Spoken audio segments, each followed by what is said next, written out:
Today we will discuss about ferrography.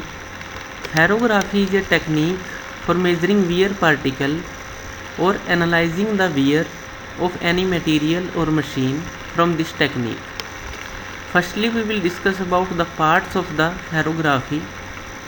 We have a magnet, strong magnet, and a inclination glass slide. We have a chamber for lubrication flow. We have a optic fiber which is connected with a lamp,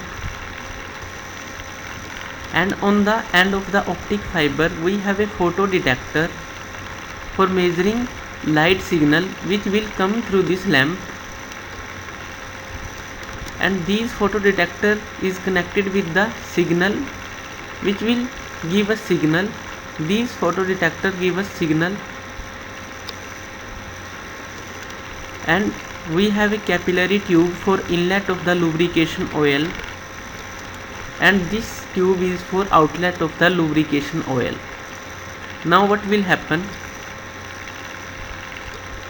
These magnetic particles will be collected in this technique. This side magnet have the weakest field, so larger particle will be collect there, and on this side magnetic field are strong, so smaller particle will be collected there. These particles will be arranged in the decreasing size order. Now we will see the working animation of the ferrography. Lubrication oil will come through the capillary tube and it will go through outside tube. Our magnet will start working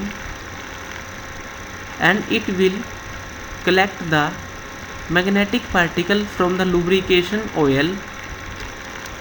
These particles will be collected on the glass slide in the decreasing size order.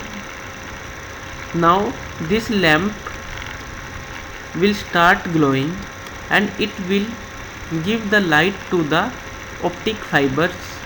These optic fibers will strike the lights from these particles, and these particles give senses or signal to the photodetectors. These photodetectors will transfer these signal to the output, and these signal give us output value for the wear particles. From this we can measure the wear of the any machine or any element. This lubrication oil is used for observing the wear in any machine or any element of a machine. So this is the working of ferrography. Thank you.